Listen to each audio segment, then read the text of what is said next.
Hello, peeps and creeps, and welcome to Fright Club. I'm Gav, he's Danny, and we are the Fright Club NI, and this is a brand new episode of Monday Night Frights. And tonight we're going to be talking about Bram Stoker's Dracula, the Francis Ford Coppola version, starring Gary Oldman and Keanu Reeves and Winona Ryder, famously. Danny, what's the crack with you before we get started?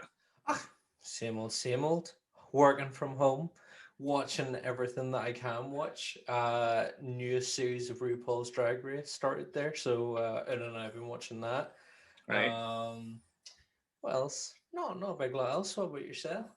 Just been doing the same, man. I'm off work, obviously, at the minute, so Mhm. um, quite enjoying it. Watching lots of movies, reading some books, Of course. doing a bit of work from home.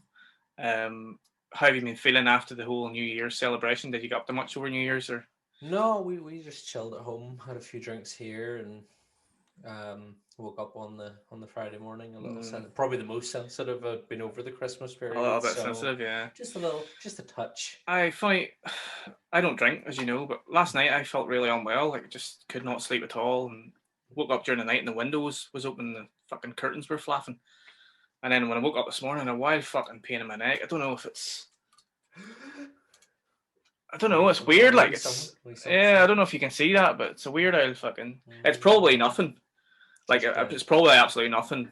I'm not even going to bother going to the doctors because I'm sure I'll be fine in a couple of days. a small bat of some sort, perhaps. Potentially. Because Ballymena is notorious for I bats. don't know. But anyway, we're going to get cracking on talking about one of my favourite adaptations of Dracula, the famous novel Dracula.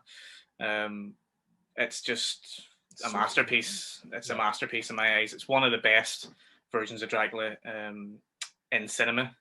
I think, although I do love Lugosi, as you can see, Bela Lugosi's original version of the legend back in 1931, and I love Christopher Lee's version of it as well from the Hammer. I love from Mr. horror Burns.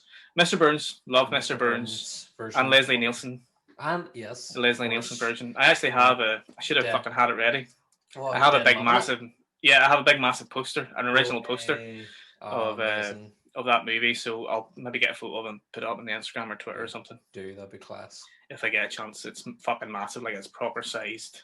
Big cinema quad poster, yeah, big quad poster. And this film came out in 1992. You were 3. What age were you? You were only 2 or 3. I was but a sperm. You were still a sperm. You were still a sperm in 92. I was but a little sperm in 92. You were. I was 93. I was oh right, cool. So I thought you were 90. Sorry, my bad. It's that vampire blood. I know. Keep me young and youthful. Yeah. So you were in my embryonic sac for those years. You were still swimming away while this was released. So when did you first see this movie? I think I was. I'm trying to think when Twilight came out, because I remember when everybody was like freaking out about Twilight, I was like, yeah, but have you seen Bram Stoker's Dracula? I remember that always being my argument when people be like, oh, Twilight's amazing. And you'd be like, yeah, but have you seen Bram Stoker's Dracula? So I must have obviously seen it at that point. So I don't think it was that old. I remember seeing it was my uncle had the special edition VHS, which came in like the wee coffin box. Coffin Man. And I had the VHS tape in it, and it had a little pin. Yes. In it, I had the like demon face with the 2 wolf heads coming and off. And the novel as well, didn't it? And the novel, yeah, all in the one box. And I just, the image of that collector's box is like stuck in my mind because of how cool it was, it being the coffin shape and you opened up and all the wee extras and stuff in it. It was class. So I distinctly remember that there. And I've reckoned I was probably 14 or 15. I'm trying to think when the Twilight hype was. And I must have been around that age. Oh, I have no idea when them movies came out. The less said about those, the better. Let's be honest. Well, exactly. They demean the vampire genre. Yeah. Anyway, we'll move on from Twilight. But when was I? What age was I when I seen this? Well, it came out in 92, so I was 9 years old. I do remember it coming out and seeing trailers for it on videos that, for films that I had rented from the video store and being like, oh, I need to see this. And I remember watching it. It's probably a year or two after it was released.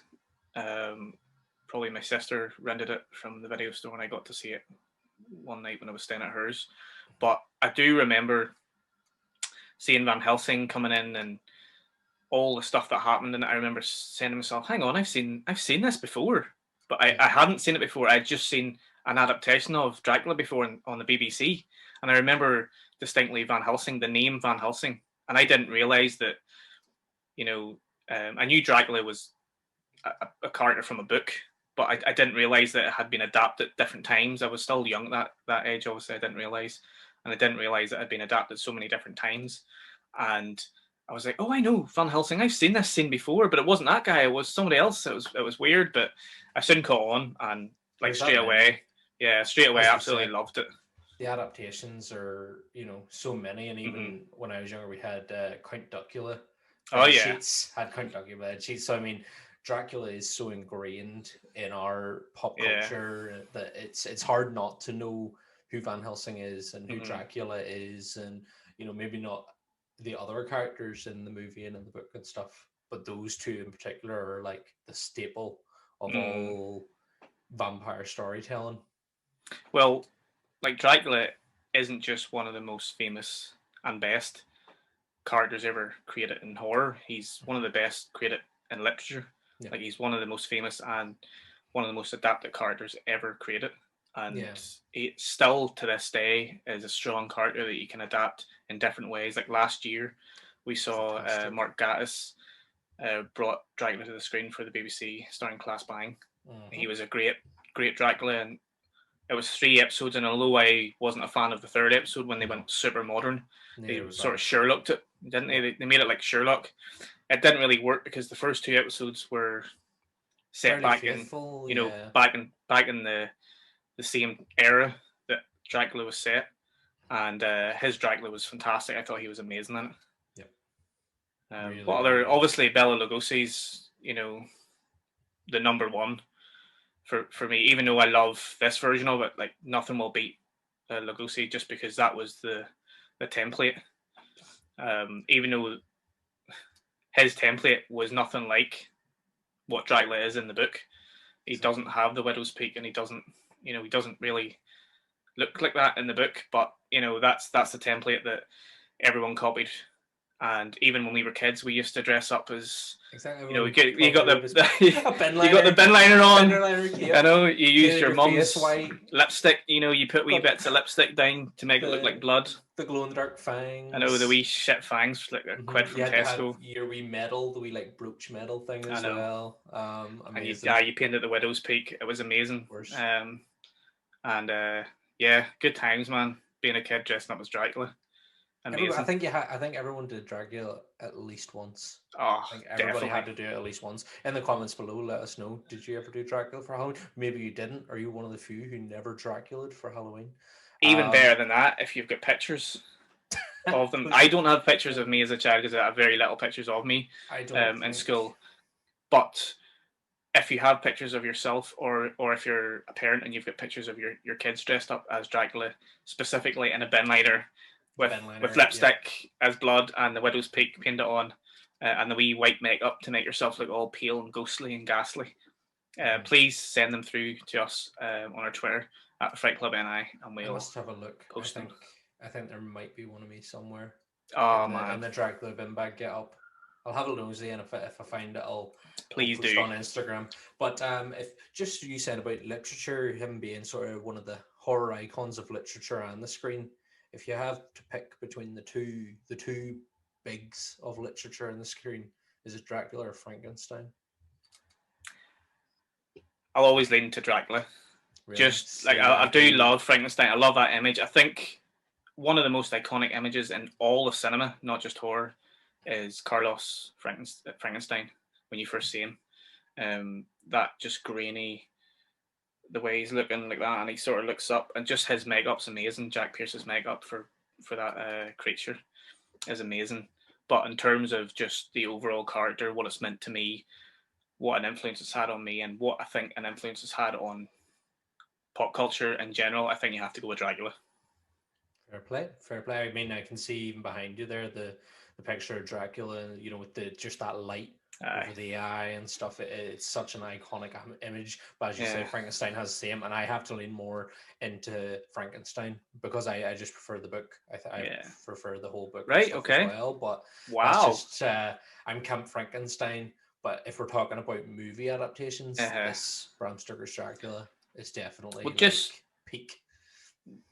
This actually is the 90th year, by the way, of both of those films. They were both released 90 years ago. The original Dracula, directed by Todd Browning, and the original Frankenstein were released in 1931. So 90 years since those movies have been released. That's crazy. Wow. I think, personally, I understand why you would think Frankenstein is better or has more of an impact on you. They're very, very close. Like, they are really neck and neck. And I just feel like because, and it's maybe unfair to Frankenstein, but because Dracula's a vampire, his influence has expanded into other directions a little bit more as well. But it always comes back to Dracula because he was like the first vampire as such. Which he wasn't really, but you know what I mean. But again, the moral aspects of the Frankenstein story is very important. And you know, we'll talk about Frankenstein in another episode. Of course. Soon. Maybe this season, maybe next season or whatever, but definitely very soon we will speak about Frankenstein. A little Frankenstein, but for now we Dracula. Frankenstein. But yeah, so obviously the novel Dracula, written by an Irish writer, Bram Stoker, born in Dublin, who then moved to London and had a career sort of before he released this seminal novel, which completely changed his life. And unfortunately, he didn't really live that long after the novel to fully see it, fully see the influence of it, which is a shame. But, you know, you can't deny that it's for me, one of the greatest novels ever written. Personally, I prefer the Dracula novel to the Frankenstein novel. I do think that the Frankenstein film is better than the book, which is controversial, maybe controversial, but I do prefer Carlos Frankenstein film to Mary Shelley's original novel for different reasons, and again we'll get into that in another episode of Frankenstein. But the novel of Dracula, in many of the adaptations, they have been able to take good things from the novel and do different things with it, and I think that's the power of the novel, and that's why I love the book so much. But we're going to go through a couple of production notes first from the film before we actually talk about the actual film. It was directed, of course, by Francis Ford Coppola, who previously was a massive director. He directed the Godfather trilogy. He directed Apocalypse Now. He'd done so many great movies. But he did Jack. Oh, that's right. Yes, was that before or after? Was that before this though? I think maybe after. Maybe? I think it was after this. Yeah, it must have been. Even though he directed Godfather and Apocalypse Now, I still feel that this movie is one of his masterpieces. Which again may be controversial to some, but I don't give a fuck. That's my opinion. So it was written by a guy called James Hart, who co-wrote many screenplays, and one of the screenplays he co-wrote was Hook, which of course is another Robin Williams film. Another Robin was 1996 for Jack, so 4 years after Dracula. Quite a difference in a big genre jump right there. Yeah, big difference in movies. But this movie had a budget of about 40 million, and it made somewhere in the region of 216 million at the box office when it was released in 1992. And obviously, it's done amazing numbers after that. You know, various different releases on VHS. You talked about the Coffin one. They released it on Laserdisc and DVD, and then again they released a special edition Blu-ray on. With it's still going so strong. I mean, it's still one that is popular on Netflix and all still. And I think if you do speak about Dracula movies, this is the sort of go-to. Like, obviously, yes, the Hammer horror one is influential for its look, the vampire look. But this is the one that people I think go to in terms of reference for book adaptations. I think out of all the famous Dracula adaptations, this is the one that's closest to the book in many ways. There's some things that they change and they evolve as well, but they do try to stay a little bit closer to the actual original novel compared to Lugosi and Chris the Hammer horror films. Gary Oldman, I mean, amazing. What can we say about Gary Oldman in this? This was actually one of his first, if not his first, really big American movie. So it was a breakout movie for him, a breakout performance for him, and he is fucking amazing. Still one of his best performances out of all the films he's been in since. I'll always go back to this as being one of his best performances. This here and this, True Romance and Leon have to be his three best for me. Yeah. But as you say, he's absolutely standing in this, and even when, I mean, the one thing about this film is the accents are dodgy for most of them, but even he does a pretty good go at the Transylvanian, I want to suck your blood, but he leans into it. He sort of, yes, he kind of goes for it, but it's good that he goes for it. He doesn't sort of ham up too much, but still enough that you're like, he's Dracula. Is the accent we associate with Dracula.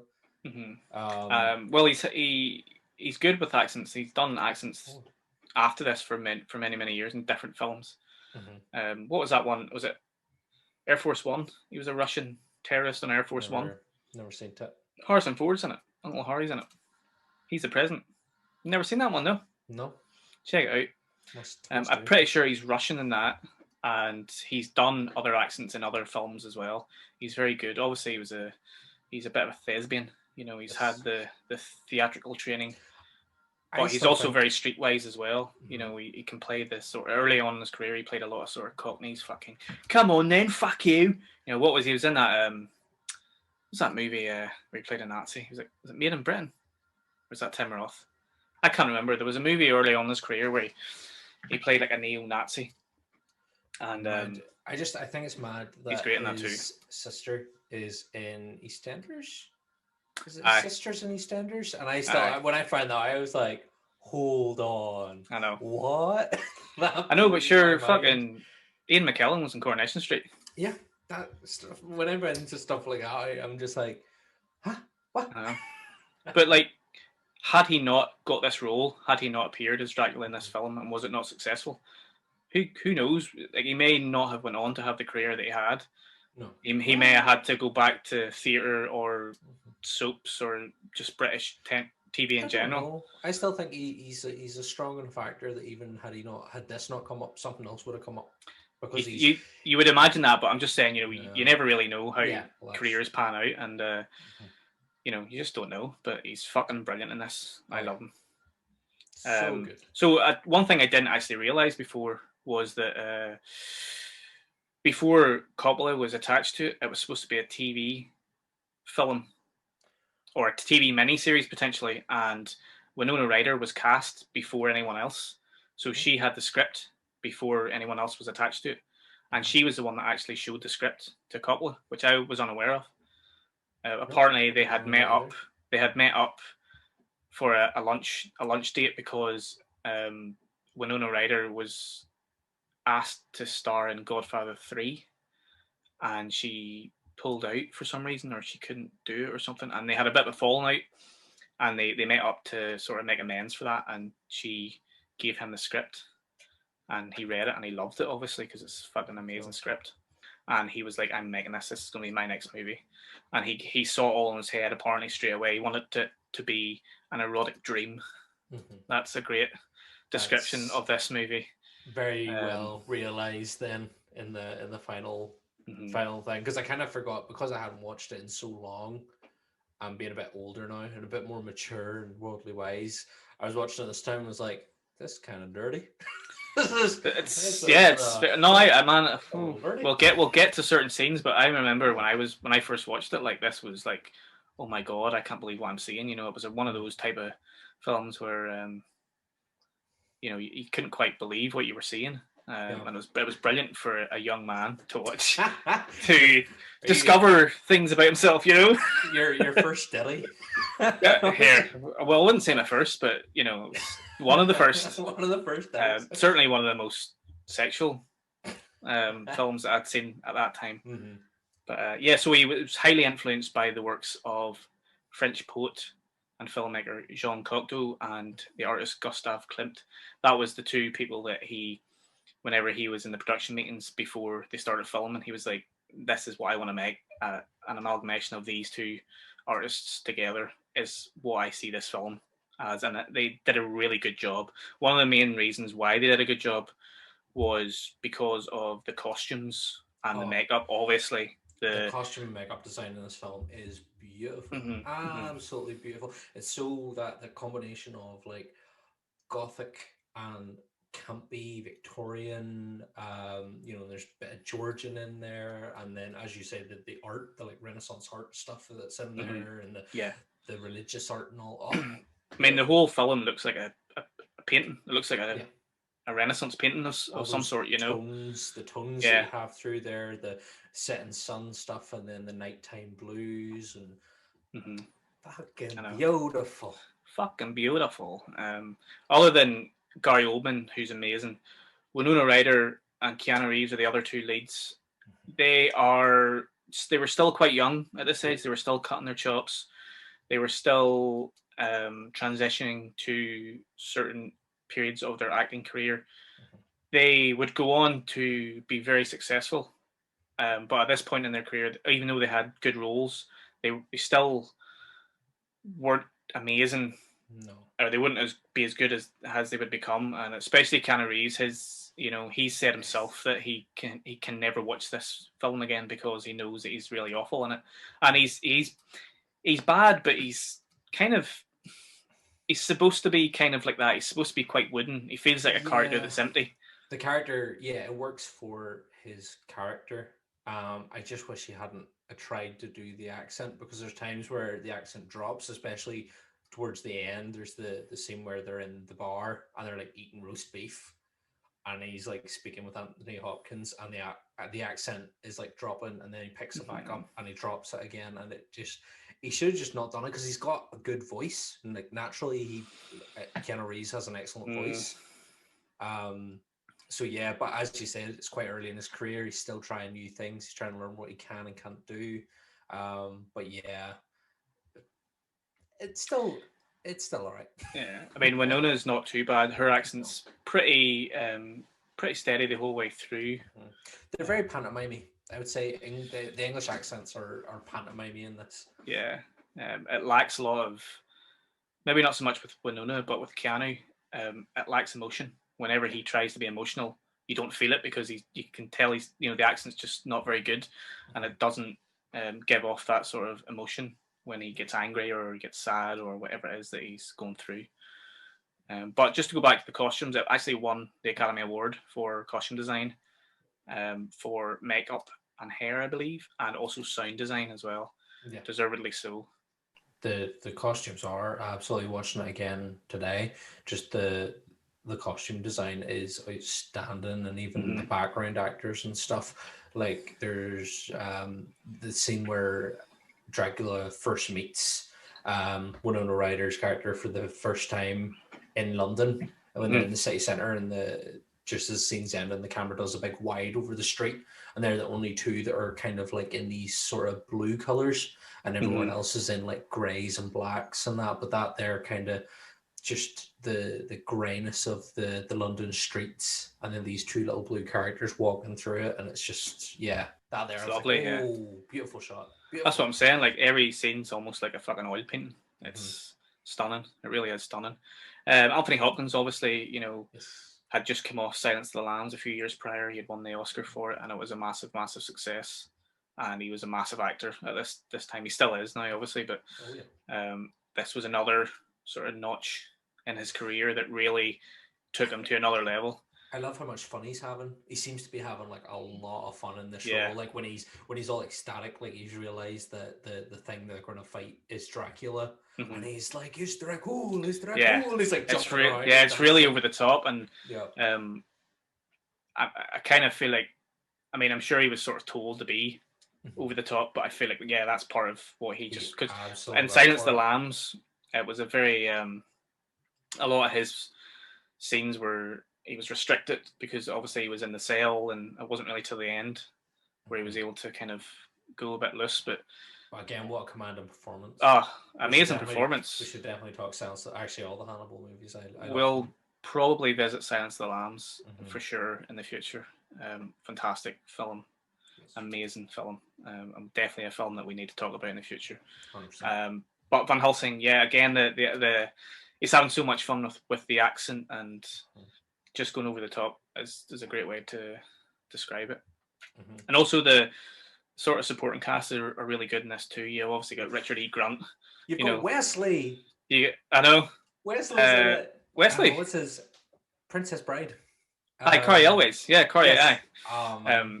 I was wondering who you were talking about there. I was like, fucking yeah. Corey Elwes as he's in it. He plays Arthur, who is Sadie's husband to be.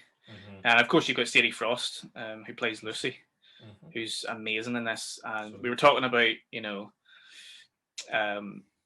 sexualism and stuff earlier on there, and like, oh man, when I watched this as a kid, Sadie Frost as Lucy Westenra was my girl. Like, she was amazing. Your awakening.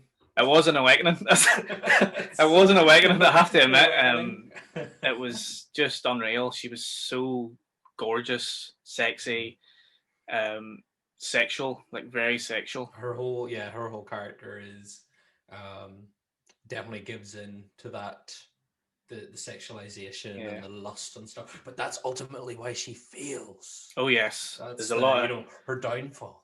There's a lot of sexuality in this film, and it's projected by her mostly, but a few other characters as well. Yeah. But I wanted to show off something actually that I got out of my collection there recently. I got these a few years ago.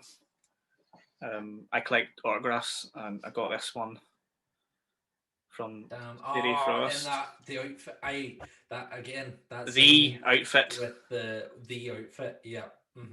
The signature is a little bit smudged, which I was a wee bit disappointed about, but still, it's a lovely shot. It's a lovely piece. Shot. But one of my favorite scenes in all of horror cinema, and one of the most beautiful costume designs in any film ever, is the big bride. Yeah, as her as the bride with that white face makeup. That's unreal. That is unreal. What a scene that is, or what a sequence that is. The headpiece into that, because you kind of see the costume earlier on in the film, and then when you see it in that scene, she's got the big headpiece and all. Yeah, I think it's actually that way she signed it. But yeah, so 2 nice things in my collection. Really lovely autographs. Just wanted to show them off for no reason other than I love Sadie Frost as Lucy. And a couple other supporting cast members is Richard E. Grant, of course, who, one of the greatest actors ever. Now, he is one of the greatest living actors, I think. He's a fantastic actor. And he plays the Doctor, and that's obviously another very important character who is in love with Lucy, but his role is looking after Renfield and the other psychos in Carfax Abbey. Jack is his name, yeah. Sorry, Jack. Yeah.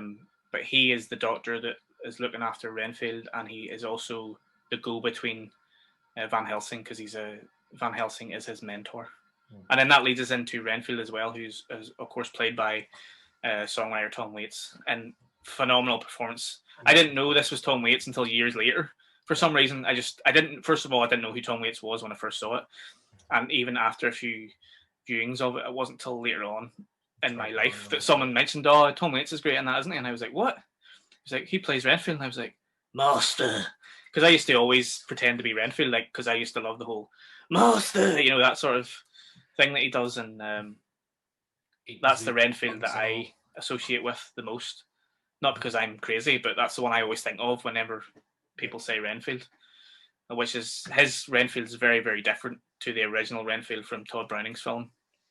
We'll not get into it, but we'll talk about that Dracula at some point again down the line. But he's fucking brilliant in this, like just the way he eats all the flies and stuff. He's quite scary, man, isn't he? It's when he's like crying out the window to his master, and his wee arms are hanging in like the straight jacket, and he's just like, "Master, I'm here, and he's coming," and I know. It's phenomenal. And the bit when he's asking for a kitten, and you're like, that's twisted, absolutely. No, the worst bit is whenever Jack says, "Oh, what about a cat instead?" And then he says, "Oh, yes," and he starts fucking drilling and all, and he's like, "Oh yes, please," and yeah, that's taken straight out of the book. It's fucking great adaptation. So, some of the lines that just carries they're through every sort of adaptation. There's like that the Renfield stuff, and then the one line that is amazing both in this and then in the BBC adaptation. I don't drink wine. Wine. That fucking every I time I hear that line, no matter what it's saying, I'm just like, oh, you, oh. Well, what do you drink, Mr. Dracula? You know, so good, so fucking good. Amazing. And so yeah, so as we said, this is an epic Gothic masterpiece, influenced mostly by European directors. Really good mix of Gothic horror and sort of romantic costume drama, I suppose, is the best way you could say. Yep. The tagline for it, I think, was "Love Never Dies." So Love Never Dies. Yeah. It would remind you of something like Phantom of the Opera in a certain way, you know, which is obviously the sequel to Phantom of the Opera is Love Never Dies. It's very seductive, very erotic, but it has plenty of gore and blood. Oh, loads and loads of it. You know, that's important in a Dracula film. We're talking about the love aspect of it. The Annie Lennox song for this movie. What's it? Love Song for a Vampire. Love Song for a Vampire. Oh, I know. I love that. I love it. I love Annie Lennox anyway, but Love Song for a Vampire is absolutely outstanding. Again, you've got that music video which uses clips from the movie along with Annie Lennox all done up in that sort of style that's so iconic to the film, and it's just I know. It's not her best song that she ever wrote for a film though, because who could forget Into the West? Oh, of course. Oh you know, God. which I'm getting goosebumps thinking about it. But yeah, so actually, I wanted to also talk about the score as well. It's composed by a Polish composer called Wojciech Kilar. Hope that's the right way to pronounce his name, and I apologize if it's not. But his score is amazing. You know, it's fucking fantastic. Yep. And he sets up perfectly at the start with the prologue, and then it just sort of goes from strength to strength, and it's kind of up and down in places, and it's just beautiful, beautiful score. But anyway, a couple other little production notes before we get into it. Keanu Reeves wasn't cast first as Harker. It was Christian Slater. There you go. Ooh.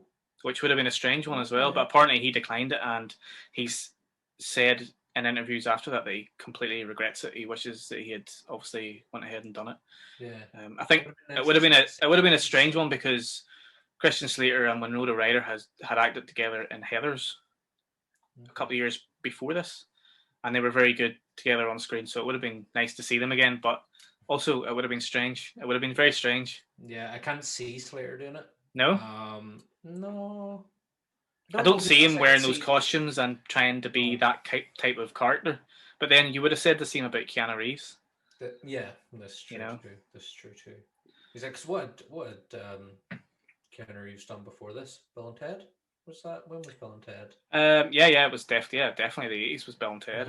So yeah, you probably would have associated him more with that Point Break. He was in as well. Yeah, Point Break, which is fucking phenomenal. Amazing, great movie. One of the best action movies of the 90s, and still one of my favorite action movies of all time. But again, he's not phenomenal in that. Like, it wasn't really until kind of the later half of his career where he kind of started to get the recognition he deserved. I mean, he did Speed, obviously, which was probably one of his biggest movies. And Matrix. You know, of course. The Matrix. That's like his go-to Neo. Like, I know, but then you look at Matrix and you go, he's hardly, Laurence Olivier or anything like that, which, it's hard to, obviously, nobody's comparing him to Laurence Olivier, but now he is now famous for being the protector of doggos everywhere. He is. So, round of applause to Keanu Reeves for protecting dogs. Protecting all the dogs. Or not just protecting dogs, but getting revenge on people that hurt dogs. Exactly. Yeah. So don't fuck with dogs. Don't fuck with dogs, you bastards. Or John Wick will come for you. Or John Wick will come. Talking about doggos, I love the scene in this where the wolf comes into where they're showing like all the movies.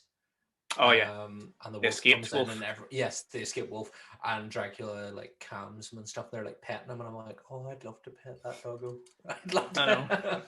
I wish I could pet a wolf. I wish I could pet that big fluffy doggo. I know. I know. Funny enough, that's what I was like whenever you remember the big sort of man wolf who was like having his way with Lucy with Stenner. I was like, "Fuck, I'd love to be that man wolf." I want to pet the man wolf. I want to be the man wolf. I want to be the man wolf. Man wolf, fuck me. So the other couple of things I love about this film is I love that Coppola didn't want to use any CGI in it. There's not one bit of CGI in it at all. Everything you see is in camera. It's in camera techniques that have been used for almost a century. You go right back to the old films from the 1920s and 30s, and that's that's the kind of techniques he was using. Some of the techniques and stuff throughout this, you've got some of the nice, almost like callbacks to Nosferatu and stuff in there, and the practical effect. I love there's a bit towards the end when Dracula as the Batman like fades into the dark and the eyes are red and then it disappears, and when they shine the light on it, the rats are in the shape of the Dracula and they all fall away. I was like, fuck, that's one of the scenes I've written down as being one of the greatest. I've written that down that we need to talk about that. Yeah, 100%. But that they're just talking about practical effects. See that there? I was watching. I was like, how did they do that? Like, it's so seamless the way the rats are like in the shape and just fall away. Oh. All the effects, 100% practical effects. They're all like forced perspectives or matte paintings, or he uses miniatures. There's the train near the end that you see going around. It's a miniature against a matte painting. It's fucking phenomenal. The backdrops to the train scenes where it's very obvious a miniature, but again, you love it. You love to see it. Yeah. But all those kind of like craggy rocks over this barren landscape. Yeah. It's phenomenal. I'd have that kind of stuff 10 times over CGI. Like, CGI is fantastic. Don't get me wrong. I'm not bashing it, but I would have that type of filmmaking any day over CGI. It ages far better. Could you imagine if they'd used like that early 90s CGI for that? It would not have aged well. It would not look as good now. With the way we view things like 4K and all, it would look shit. Whereas those practical effects age so well and look great still. Those transitions, like those wee like miniature transitions, or even like the transition that Indiana Jones used, with the plane and the map. Just love those nice simple transitions instead of trying to go OTT with CGI. There's a lot of like crossfades and stuff, obviously. The crossfades in this, some of they're beautiful, man. The peacock feather into the sunset is. I know. And there's a bit where he zooms in on Lucy's neck, which strangely looks familiar to my neck. I don't know if you can get a wee bit worried about that there. I hope it doesn't get infected. But there's a bit where it zooms into her neck, and then the bite marks turn into the eyes of the wolf. It's just fantastic transitions. Amazing. All of it was filmed on sound stages as well. I think they rarely went on location at all for this. I think it was all sets and sound stages that were built for it, which again adds to the sort of old romanticism of the kind of the old style of making films. And I love all the weird camera angles as well. He does a lot of reverse shots in this, which I'll talk about later as well, where he shoots things at different angles and then he reverses them through the camera, and it's such a great simple effect, but it looks amazing. Amazing. All the stuff that is going on in Dracula's castle, as Keanu Reeves' mind is starting to go. Yeah, you get a lot of that, and it messes with your the viewer's head as well, because you're like, where's he going now, or what's happening here? And exactly. I mean, I think the whole thing was it was supposed to heighten the fact that he wanted it to be an erotic dream, but he wanted it to be like a hallucination as well, not just for the characters but for us. He wanted to use all these techniques to make them seem like hallucinations. And it's just phenomenal. I love it to bits. It really adds to the atmosphere and the sort of ambience of the entire picture. Keeps it sort of grounded and authentic, and it adds to it rather than takes away from the performances of the characters as well, I think. It's very indicative of the period, but it's definitely a throwback to the early filmmakers. And you mentioned Nosferatu there. Obviously the scene where you first see Oban's Count Dracula when he comes in, you see the shadow on the wall, and that's a complete homage to Murnau's Nosferatu, or Count Orlok, as he was called back, because they weren't allowed to use the real names in the book. Well, sure, did they not? that film, did the Stoker estate tried to have it banned, and they had copies destroyed. Yeah. It's a very famous story. Murnau wanted to make the story of Dracula, but because they wouldn't get the rights, he couldn't buy the rights from Stoker's widow, I think it was actually. And he made it anyway. He was like, "Fuck it, I'm just going to make it, but I'm going to change all the names." So it wasn't Count Dracula; it was Count Orlok. It wasn't Harker; it was Hutter. You know, they changed all the names, but the story's exactly the same. Yeah, like literally it's the same. so good. I saw my cousin and I attended a screening of it, but it was in the Ulster Hall, and in the Ulster Hall, as you know, there's that lovely big organ, and they had a pianist playing the organ live to the screening of the film. And it was phenomenal. It's one of the best screening experiences I've ever been to. Was that live organ being played over the screen of Nosferatu, and it's so cool. And could you imagine if the Stoker estate had achieved in destroying all copies of that film? I wouldn't have got to experience. Yeah, that. I'm so glad they didn't, because it is Nosferatu is legitimately one of the most important films ever made in the history of cinema. Yeah. And Murnau was an absolute genius. And it was actually his birthday last week, so happy birthday to Murnau. Mm-hmm. But you talked about the original VHS release being in a coffin. Yeah. Was it your uncle? Did you say? My uncle, yes. Does he still have it? Have you spoke to him recently? Or have you? I don't know. I must ask. Because if he's looking rid of it, I'll take it off his hands. I must have a wee word. I must see if it's still kicking about somewhere. I dare say either he's got it or one of the cousins has it. But yes, I've seen it on eBay there. It's not very expensive anyway, but it's class looking. And you get the book, and then you get the wee pin. That's the pin. It looks awesome. But also after the movie was released, there was obviously merchandise as well. They released action figures, which I think are pretty hard to get. And then there was also a 4-issue comic book adaptation with 100 collectible cards that were designed by Topps. Mm-hmm. And the art was designed by Mike Mignola, who of course is famous for Hellboy. Yes. So I'd love to see that. The actual comic book adaptation that was released just after it. That'd be class. Mm-hmm. Yeah. Other merchandise that was released was a video game as well, which I completely forgot about. But when I was reading up on this, I was like, "Fuck! I remember that. Like, I remember playing that very, very briefly on the. I think it was the Mega Drive. Mm-hmm. It was definitely released on the Master System and the Mega Drive, and I'm pretty sure it was released on the NES as well, and a version of it on the Game Boy. But I was reading up on how successful it was, and it wasn't very successful at all. It was voted one of the worst games of that year that it came out. Who do you play as? You play as it's a side scroller. It's a side scroller, and you play as Harker. Okay. And I assume there's different levels. So I assume the first level is you go to the castle or whatever it is, and then you have to work your way through different levels of the castle. You have to fight bosses at the end of each level, which was the standard back in the day. The bosses was the brides. Yes. So you had to fight the brides, then you had to fight the coach driver at some point, and then you had to fight Renfield as well, which was weird because I assume Renfield was at Carfax, and then you had to fight various forms of Dracula as well. Yeah. Whenever he's a wolf, and his man bat form as well as his actual young self. Yeah. So sounds amazing. I really want to play it now. It sounds like it could just potentially be a Castlevania clone. Like it probably was just a Castlevania clone, and they just changed some of the exactly. looks. Yeah. Probably just changed the names of the characters and a couple of slightly different moves here and there. Yeah, we cut scenes that were just like pixelated version, like clip art from the movie.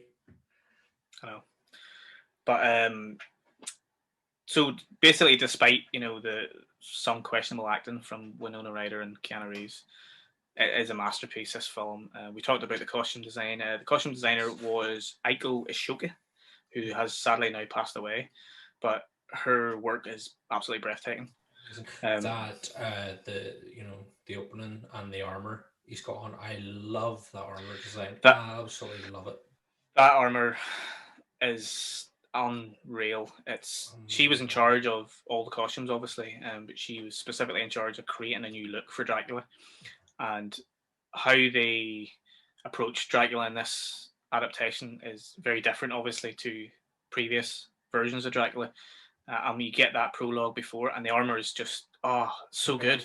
Look, all that armor or the muscle strands Yeah. and stuff's made to look like muscle, and then you've got the claws on it, and then the helmet, which is, you don't really get to see a proper detail of the helmet, but it's obviously like a bat or a wolf, or like a wolf bat creature type helmet.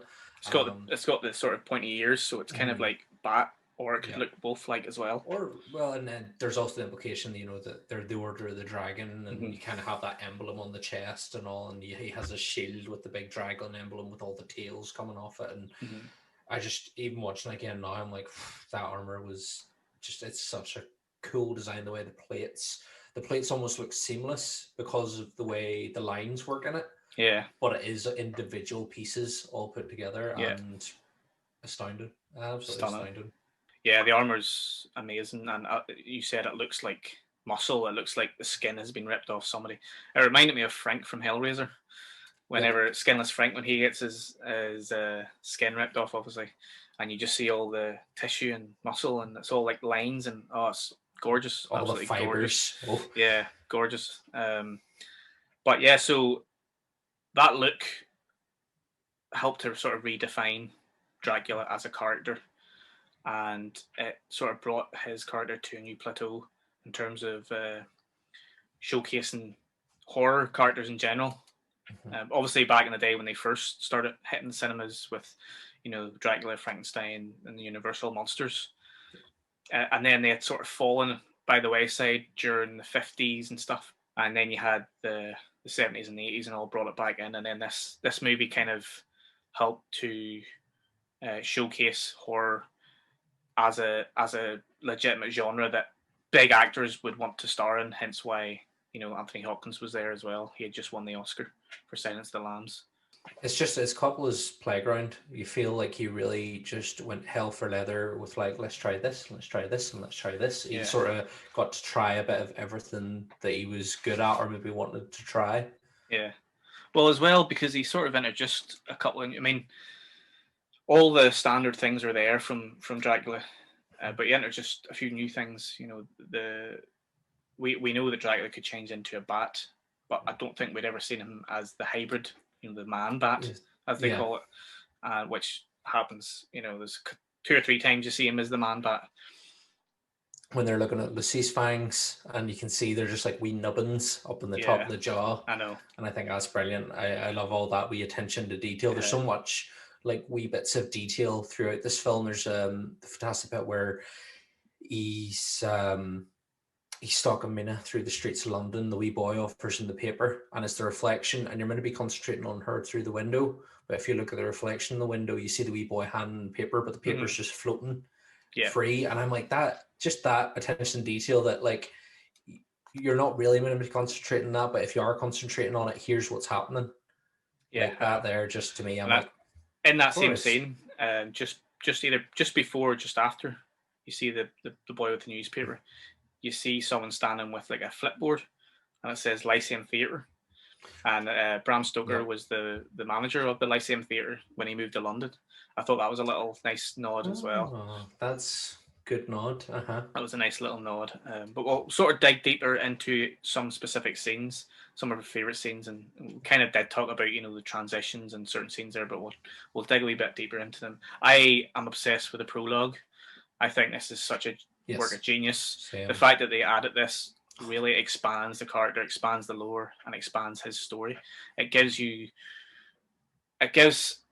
a little bit of sympathy towards the character as well, because he lost the love of his life, and obviously the whole story is about him trying to get to London to spread the disease of immortality, I suppose. But in doing that, he also begins to have lust for Mina, who he believes is his long lost wife, and he believes that this is destiny. Reincarnated. He believes that it's destiny now, and she has sort of come back for him. And but that prologue scene's amazing. He obviously goes and fights.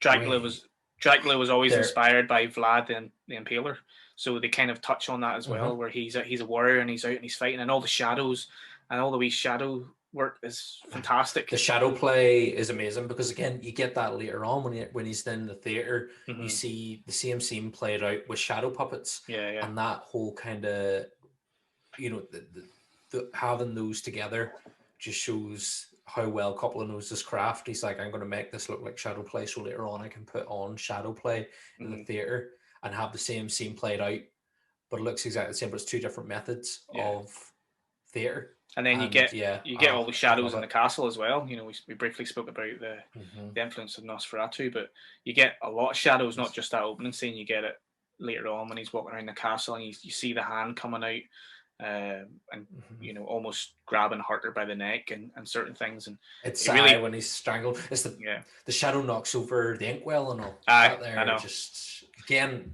amazing effect. Probably a bit of fishing line pulled that over, but because the shadow comes over it, you're just like, incredible. So his wife Elizabeth kills herself because she thinks he's died on the battlefield.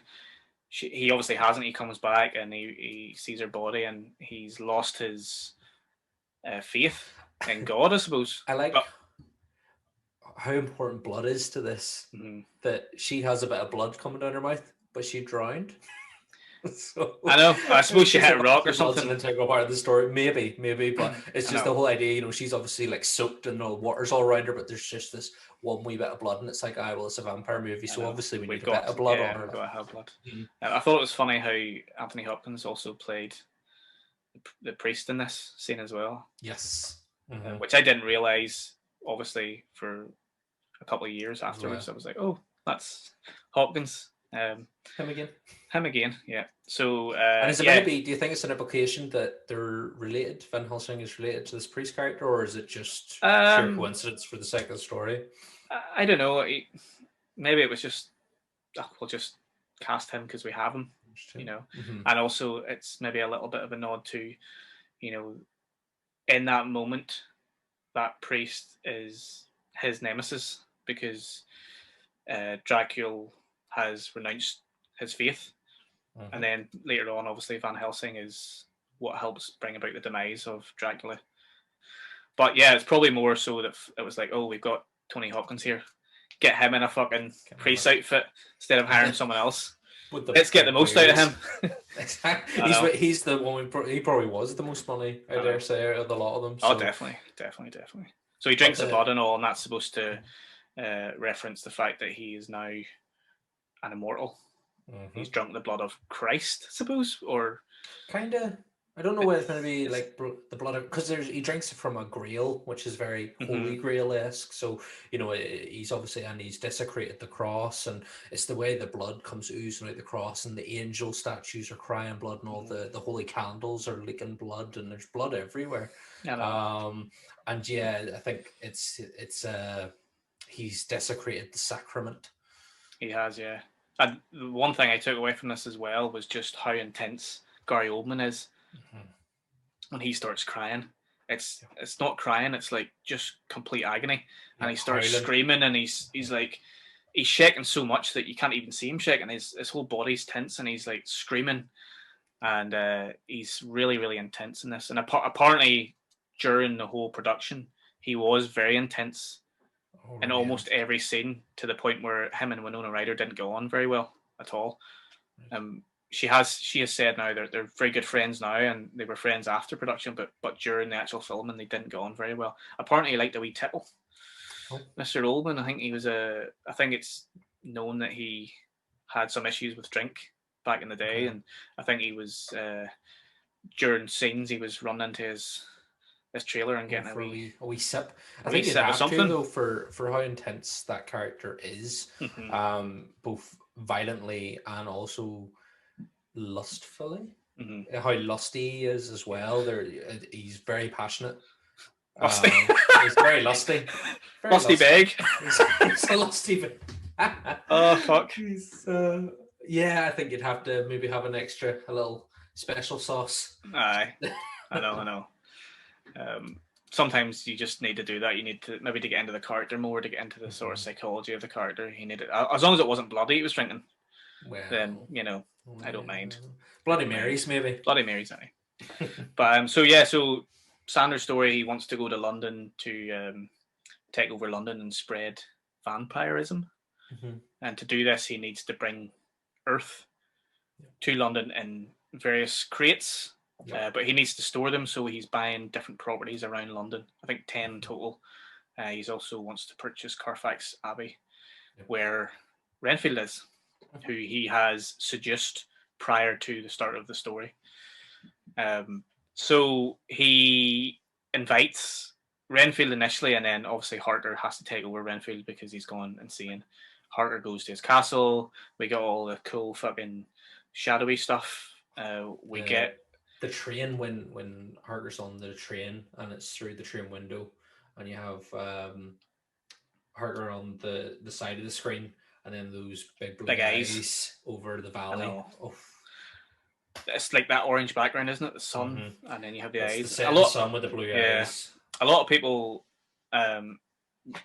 especially maybe younger people, would maybe look at this movie and go, "Oh, that's a bit cheesy," and "Oh, that's stupid looking and stuff." But nah, man, that's fucking awesome.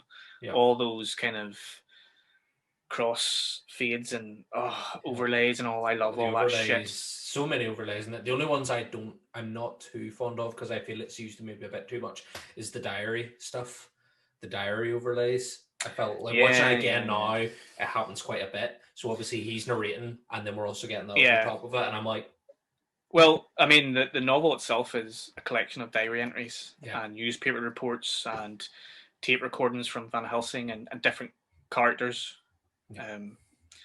are telling you what's happening from their perspective, and I suppose that was a bit more of a nod to the original novel. So, but I understand that they do use it a bit too much maybe in this. There is only one scene in the whole film which I detest. What's that? And it's near the very end. There's a few scenes that are like, there's one scene that I hate, and I don't know why they did it.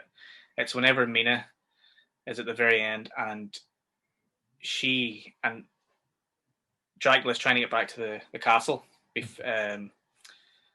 Obviously, he's waiting on the sun to come down so that he can escape, and they're trying to catch him before the sun comes down. And Van Helsing has just killed the brides, and Mina's there, and Mina starts doing the sort of spell to stop the sun. Blue rings. Yeah. Blue rings that go up. That, to me, that's the only thing that they got wrong. They just went overboard with Mina casting a spell of some kind to stop the sun, or for the clouds to go over the sun, basically, is why she did it. But it was just a bit too much for me, and that was really the only scene that I really hate in the whole film. Everything else I love it. I can agree with that. That scene when it happened, it was like, that's a bit naff. Like you're firing off your blue rings into the sky. I know. But let's go back to some scenes that we love. Of course. Yeah. I love the coach driver scene. You know, I love at the start of this. It's always great, I think, and no matter what adaptation, the coach driving scene is always a great scene. Yeah. Obviously, the coach driver is a version of Dracula. I think Gary Oldman actually played the coach driver in this as well. And I just love that scene where Harker gets left off, and you know there's a sense of dread. You know something's happened. Evil is lurking. Everyone, you know, somebody gives him like a wee talisman or something, and we give him a wee rosary beads. Rosary beads. The wee girl gives him rosary beads, and then like the older one that's called like this coin mask. Yeah, like a weird. It's just like and I assume you know it's a throwback to kind of gypsies and stuff. You know, having these different kind of traditions, and he gets left off, and the coach driver does that thing where he puts his arm out like that. And then there's a great technique, a camera technique, where it sort of zooms in and the arm gets bigger and bigger, and the arm just takes Harker, but Harker, he floats. Yeah. It's just, I love it. There's so much floating in this movie, so many scenes. I know, man.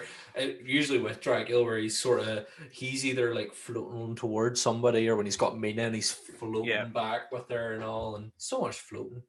I know. Imagine how much easier it would be getting around if you just float. Fuck, man. I wonder, does he like smoke a lot of strange Transylvanian mushrooms and herbs?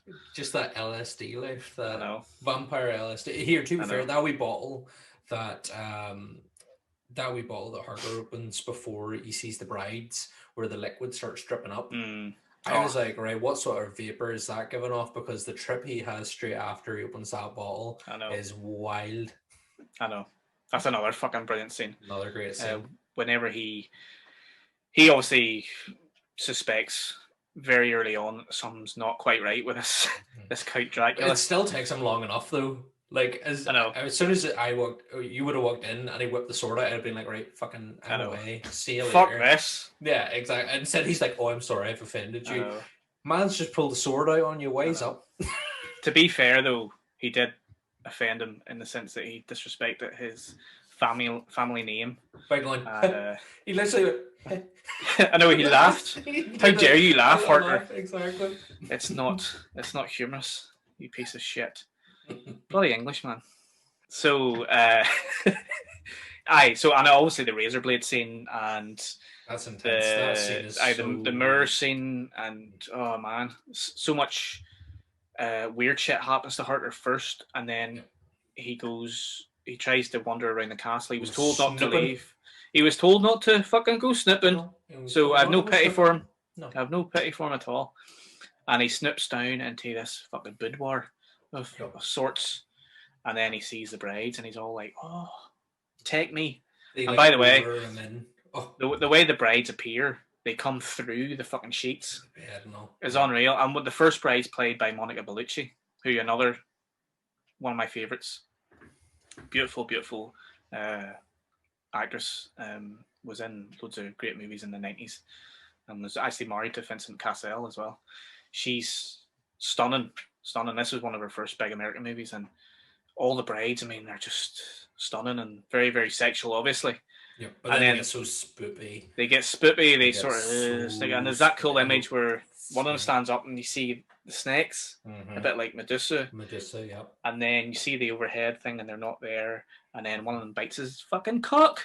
He's all like, it's like, hello. But then what are you doing? He sort of gets into it. He's like, and then he's like, all right, okay. No, it's like, the bit that got me rewatching it, because I completely forgot it happens.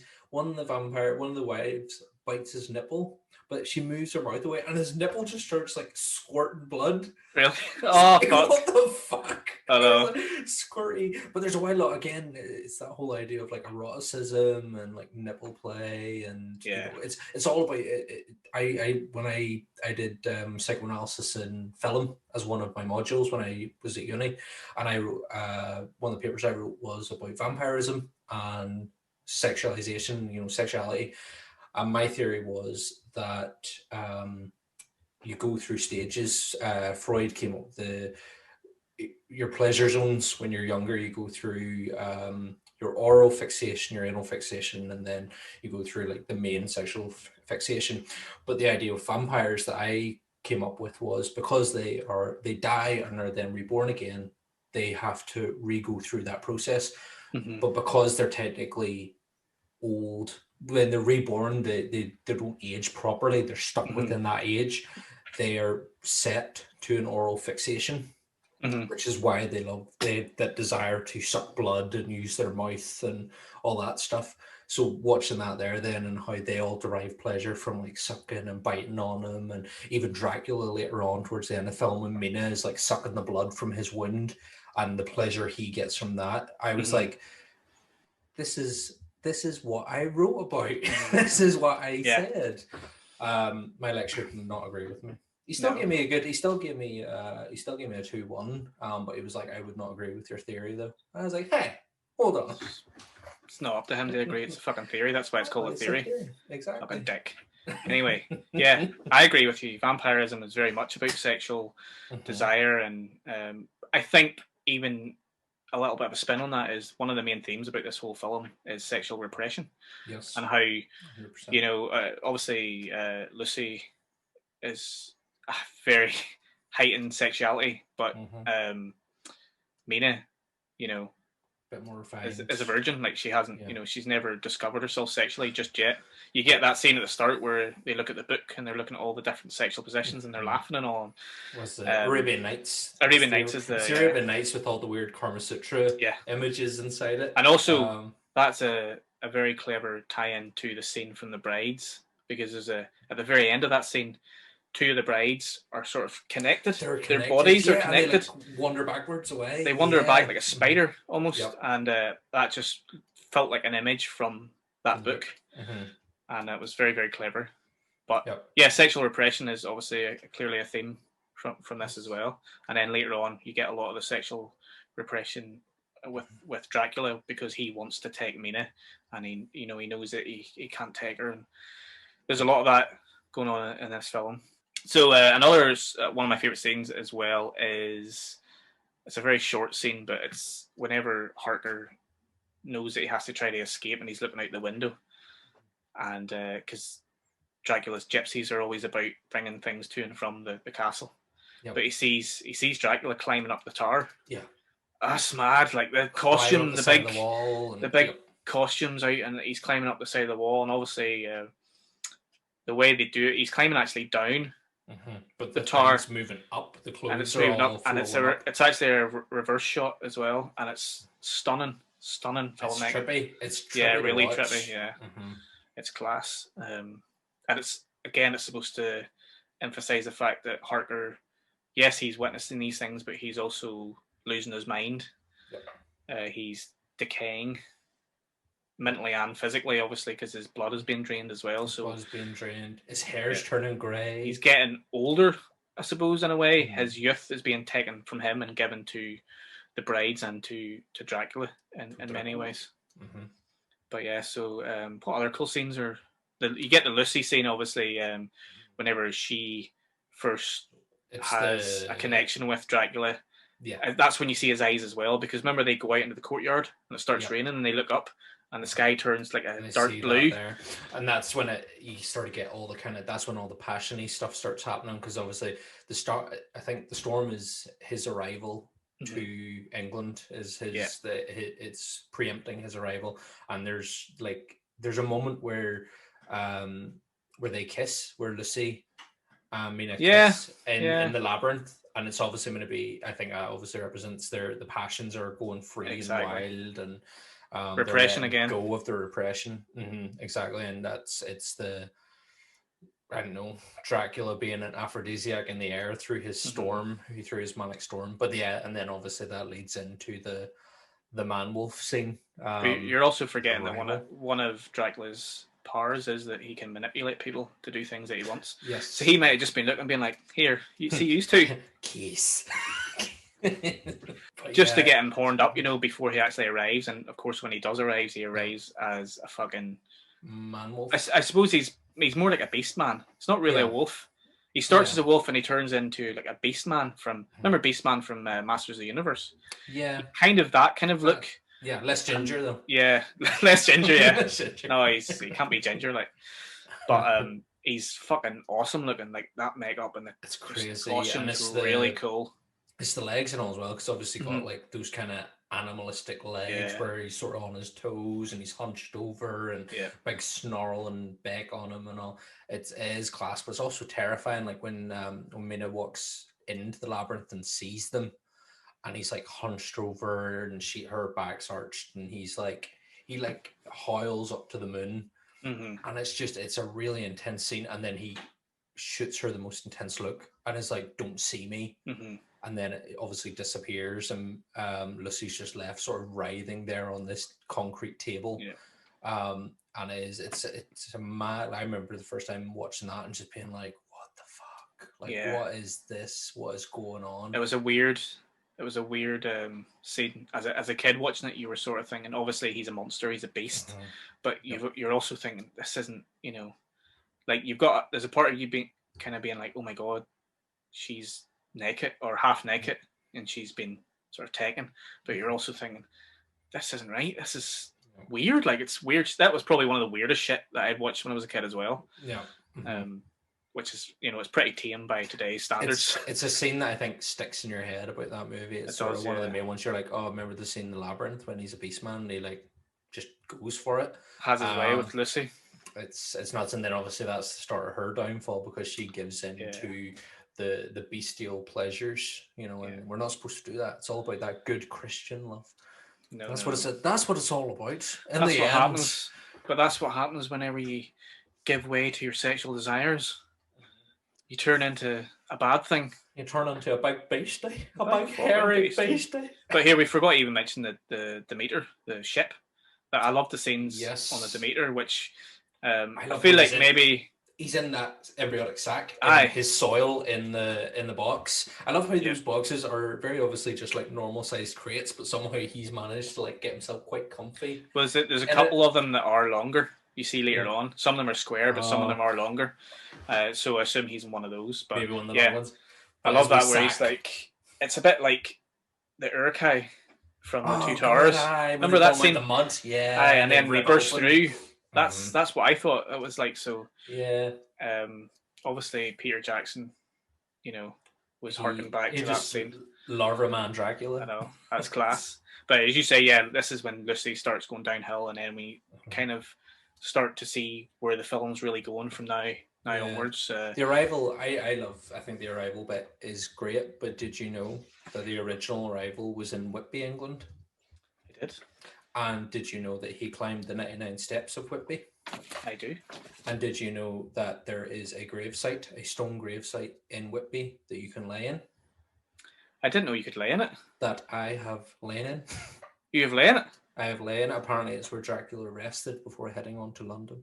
And have you got pictures of this? I am sure my grandmother probably has. I went when I was but a young lad. I went with my grand and granddad to Whitby. Yeah. Well, we climbed the 99 steps of Whitby and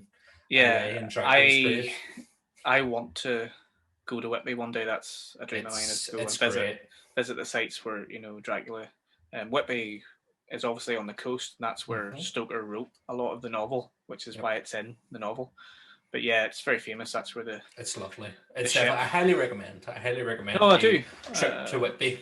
I'm definitely going to go. And if you do have pictures, send them and I'll put them on the Twitter and Instagram. I will try and find them. Yes. Even if you look stupid in them. A wee specky boy. Even if you're... Did you have speckies? A wee specky boy. Oh, no. Wee specky, Danny. But you'll have hair back then, so, pros and cons. This is also true. Right, anyway. Fucking Whitby. Love it.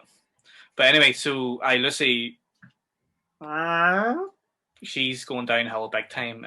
She's got the consumption. The scenes with Lucy in the bed, again... More very, very, very heightened sexuality. One daddy out every time. Every time you see her, she's got a wee tip just popping out and they always walk in and they're always sort of I can't really look at it. The way a lot of guys would be like if they go into a shop or something and they see a woman and she's breastfeeding. And you're a sort of thing where yes, it's the most natural thing in the world and there's nothing bad about it at all, but I'm not allowed to look at it.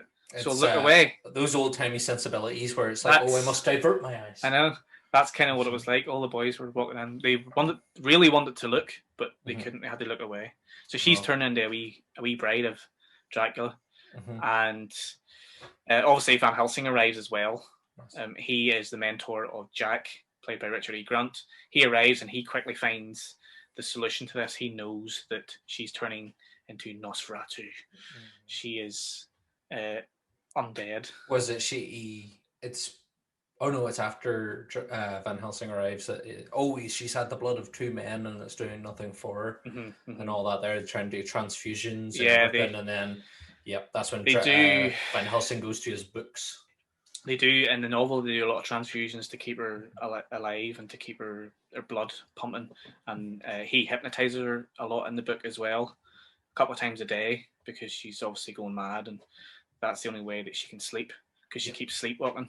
So, and they do it a wee bit in the film as well, where she goes off wandering, and obviously Dracula visits her every so often in the window. He does the old peeping Tom jobby through the window, and then we get that fucking amazing scene where she comes down the steps with a baby into her crypt. Oh, this was after she dies, so she's already.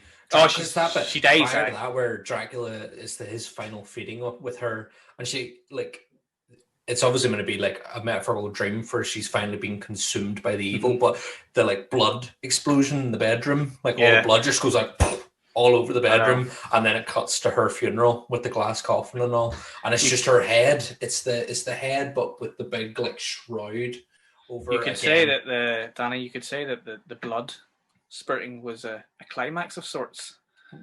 themes. Here we go with the themes again, you know. But that scene where she gets staked is phenomenal, and obviously the boys are all around, and Helsing's there, and she actually dropped that Wayne because it definitely sounds and looks like it. You know when she turns around and all the boys like jumped out, and she's just like drops her. Highly doubt she dropped a real baby. I'm sure it's very unlikely, but just the way it cuts and the sound of it and stuff, it's so well done. You're like, she's just dropped that fucking Wayne. Yeah, and that always hummed at me, that scene afterwards, because I was just like, that's a baby. Yep. And obviously the brides eat the baby in the scene of the brides as well, and you're just like, fuck me, that's going too far. Like, you can't be eating babies. So, but yeah, that scene where she's in the coffin, it's like glass, isn't it? Yep. Glass coffin. And then that's the bit where she goes into it backwards is a reverse shot, obviously. That's fantastic. And then they have to stake her, and it's art. He has to do it, which again I think was an interesting choice, because obviously it's showing he was meant to be, her husband was meant to be the one that she went into a Christian relationship with, you know, the traditional relationship. So it has to be him that ultimately brings her back to the light, so to speak. And back to the light means killing her. But I thought that was an interesting choice. It wasn't Van Helsing or any of the other boys that does it. It had to be the one that she was going to marry, which again I think speaks a lot for the message of this film. No, definitely. But yeah, I just love the whole makeup and the white dress, and that whole sequence is fantastic. And then sort of heading towards the end of the film now, we get Mina now, who has developed Stockholm syndrome. She's like fallen in love with her captor, I suppose you could say. Dracula has visited her, and she is now under his spell. They've been drinking absinthe together. They drink absinthe. She's having weird like reminisctions of a past life, which again, you know, it's one of those things where like, well, is this real? Is it influenced by him? Yeah, I mean, I think that's clearly an influence by him. He's using his power to manipulate her thoughts. Yeah, and I just love how you see more of his power near the end of the movie, where you get the manipulation, you get the mist. I love that he can change into a mist, which you don't always see in different regular movies, but you see it 2 or 3 times in this. He visits Renfield, and then he visits Mina, and it's that green mist that he comes in, and then they have their sort of sexual scene where he bites her properly, and you know, they suck blood and all that stuff, and then it's the way he cuts his chest, but it's like right beside his nipple, which again to me is the idea of oral sexuality and breastfeeding as well. He almost becomes this like parent figure to her, because he's got a sort of paternal instinct. Also, he only has 3 nipple hairs. What's that about? He does. And it's a sort of sadomasochist type thing where he's hurting himself, but he's also giving himself pleasure. So it's kind of that pain and pleasure, you know, where's the line? It's playing with that theme as well. But ultimately it is to give her sustenance to turn into a vampire, so that she can be immortal and they can live together for the rest of their lives. And when she gets enough of it, once you kind of get the idea that she's had her fill, he kind of has his release where he does the arms are out wide and the head tosses back and all, and again, eroticism. I know. And then he does sort of look a bit like Jesus. Yeah, you know, the long hair, and especially when he puts his arms out, and you're kind of like, oh, is this kind of to symbolize the crucifixion of some kind, or is that another theme? Is that ultimately his crucifixion, is he's given into his love, his one true love? Yep. And then that's whenever he turns into the man-bat. And they burst through, and you get that fucking awesome scene where he disappears, and they're like, where is he? And then he just comes down. He's hanging upside down. He comes down from nowhere. And it's just like, that's the one, probably the only jump scare in the whole film.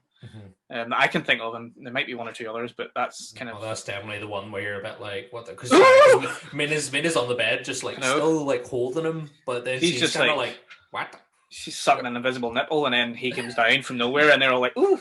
And then you get that, like, he stands and you see him in all his glory, and it's like, wow, that is such an amazing piece of makeup and art. You could call it. It is art. That's what it is. It's the creature costume phenomenal. As well. It's phenomenal. And then there's a great line where he says, "Look what your God has done to me," and then they shoot him, obviously, and he fall. That's the scene where he falls into the shadow and his eyes turn red, and then you get the rats, and that's like, fuck me. I've literally wrote down turns into rats. Fucking rad. That's rad rats. Unreal. What an amazing scene. Yeah, because obviously, it's a bit of a throwback to the fact that whenever he's on the Demeter and he comes to London, it gets overran with rats from the boxes of soil. So it's a bit of a throwback to that, and it's just such a cool fucking scene. That scene, obviously not in this movie, but in Nosferatu, the overrun of the rats is intense. Yeah. It's a really intense scene in the Nosferatu movie. And it would have been cool to see it in this, but yeah, the rat scene in this is outstanding. The technicality of that, I'd love to know how it was done. It's class. So obviously he pisses off back to his castle, and they all start chasing him back, and they have foiled his plan. They've destroyed the boxes, and there's one box left. My soil! I know. You soiled my soil! I know. There's one box left, and it goes back to Transylvania, and they all figure out how they're going to catch him. They split up into different teams, where Mina and Van Helsing goes back to the castle, and the rest of the boys try to catch him. And then we get the cool climax of the film where they're back at the castle and the brides come back out, and Van Helsing has to cut their heads off. It's that bit where, because Van Helsing is just before that, and Mina starts to try to seduce Van Helsing, and he kind of goes for it a bit, but then he twigs on and he gets the communion wafer and like puts it on her head. And I was like, Jesus wafer, burning head. I know. It goes a wee bit sort of Exorcist type there, where he kind of turns into chorus. Yeah, a little bit. It's like, the power of Christ compels you. But the bit, it's just after that, then the brides are coming in, closing in on them, and he sets fire to snow. He does. just like makes a circle in the snow out of fire, and you're like, but how? How did you do that? I don't like the spell scene, which comes directly after that, and that kind of whole climax scene with Mina and Van Helsing doesn't really work for me. It's kind of just weird. It didn't feel right. It doesn't happen in the book, and because I think Mina, she doesn't go to the castle in the book. I don't think so. I think she stays home, but it doesn't feel right to me. It just feels weird. And obviously Dracula comes back, the sun goes down, and then we get a shot of they fight him basically, and they get a shot of Quincy's dagger, which you saw earlier on in the film. It's this huge big dagger. We get an innuendo out of it. Again, showing her promiscuity. Of course we do. It's so big, and she pulls out big knife. But foreshadowing that this big knife is the demise of Dracula. But Lucy used her sexuality as a weapon pretty much the whole way through the movie, even before she turned into a vampire, but more so when she did start her transition. And Mina did it as well with Van Helsing at the end there, but he caught on. Although he caught on, but he got a wee snog first. He did get a wee smooch. He wanted a wee bit of tongue there first before. Because sure, when he first meets her at Lucy's house, he is telling Mina how she's the light of lights, and he kind of does a wee dance with her and all, and you're like, You're a wee bit handsy there, Mr. Van Helsing. So anyway, so she gets the communion in her head. Dracula gets stabbed, and again the makeup when Dracula's kind of dying. It's the old man Dracula, but it's kind of also very beastly. His eyes are sagging and his nose is kind of gone.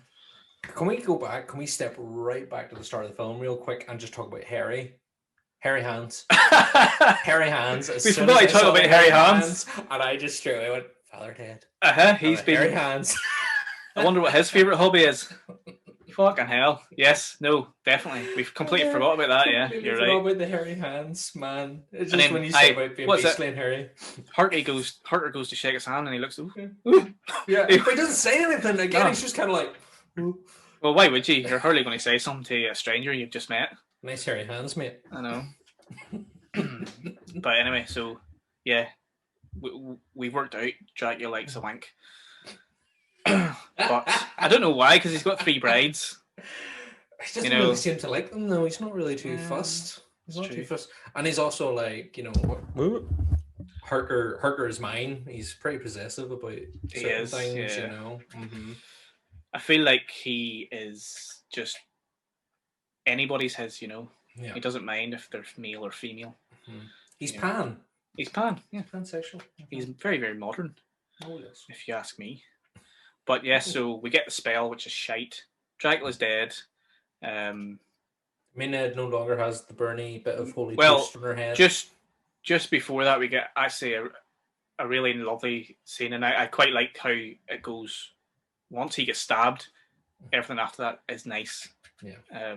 Because he's looking all beastly and old and decrepit.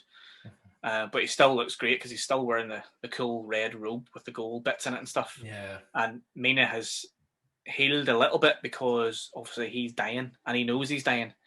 And she says to him, "My love." And there's just that recognition in his eyes where he kind of, "You've actually recognized me as your love." And then he tells her, you know, let my pain go away. Yeah. And that's where she stabs the blade right through him into the stone underneath, and then he eventually does pass away. The ultimate act of love is giving him his freedom. Yeah. In that instance, and I love the way it goes from being the shot of them on the ground and she's almost caressing his body, and then the camera flips up to the roof where it's an epitaph of him with the princess's body at the start, and it's that mirror reflection. But they've obviously switched positions, which again, beautiful bit of filmmaking. Fantastic, because like he's clearly the villain throughout the whole movie, and even though he's sympathetic villain in many ways, at the very end he is given that kind of release where you're kind of saying, well, in many ways he's been trapped in this immortality. Yes, he's done horrible, heinous crimes. He's obviously killed people. He's murdered them. He's sucked their blood. He feeds babies to vampire ladies. He eats babies. Yeah. He wanks way too much. He has because he's got hairy hands. And but still he has that moment at the end where he recognizes that he's been loved by Mina, and then he can now say, right, that's it, my life is over, I don't need to. And he becomes a man again. He get that kind of transition where he goes through all his phases, and then he gets his London face. It's a regression right back. In fact, it's even a younger version of himself than what he's like in London. It's almost right back to the very start, because his hairline's the whole way back, and he's got just a wee thin tash. And it's a really nice ending, and that's it. It's over. He dies, and Mina's saved, and everyone else who was there is obviously saved. But Quincy has died in the act of helping to kill Dracula. But you know why that is? It's because he's American, and they had to make the American the martyr. They did. American film. Yeah, right. That's exactly right. He's the hero. He is the hero, Big Quincy. His blade delivered the final blow. American wins. But I always thought, in the aftermath, it would have been very awkward after this, would it not? Yeah. For Mina just to walk out and be all like, walk out. All right. I'm pretty sure it'd be like, you were going to shoot me for that. After everything we've been through, you were going to shoot me. I know. Nah, see that marriage we had earlier on? Done. Forget about it. I'm going back to the nuns. They looked after me. I know. It's weird because I just don't know what would have happened after that. And I know there's been different stories written about, continuation type thing, but it's not obviously real canon. But it's just weird what would have happened, because clearly she's had some sort of relationship with this vampire. We should, our audience should let us know, what do you think happened at the end? What happened post credits? Yeah. In Dracula. Dracula's gone, and they have to deal with the aftermath of the situation. Mina is probably disgraced, I'd say. She was being manipulated, let's be honest. Well, she was being manipulated, but she fell for it. Yeah. So hook, line, and sinker. Hook, line, and sinker. I assume that she just went out and was like, here, see you earlier. You know what the crack is? See earlier when I was sucking his nipples, I was gone. It was all his fault. It's fine. I really love you, Jonathan Parker. It was a wild trip, hey. A wild trip. But then Jonathan as well got his dick bit. So they're as bad as each other. They're as bad as each other. They deserve each other. Yeah, so that's it. Absolute masterpiece. Love it from start to finish, apart from the spell scene. Well, yeah. Brilliant film. One of the best adaptations of Dracula, I think, outside of the original Lugosi version and obviously Christopher Lee's version. What other adaptations do you like? Do you love this film? Do you hate it? Tell us what you think about it. What's your favourite scenes? And obviously tell us where you think the story went after this as well. Yeah. And yeah, thanks for watching. If you enjoyed this episode, please go back and watch any of the older episodes and follow us on Twitter and Instagram at the Fright Club NI. And we'll be back next week with another episode of Monday Night Frights. I'm off to phone the doctor because my neck's giving me a bit of jip. Starting to get a wee bit infected. I'm going to go and invest in a few steaks and some holy water, just to be I'm sure. starting to see things here. I don't know what's happening. The room's spinning a wee bit. Why is there 3 naked women standing there? I don't. See there. Have they got a baby? They don't, but they all have a wee boob hanging out, so something's happening here. Just the one, Daddy. Just the one. Just because the rating system won't allow anymore. No. One daddy each. One daddy each, definitely. Be with you soon. But yeah, thanks for watching, guys. See you next week. Stay safe. Take care. All the best. Everybody.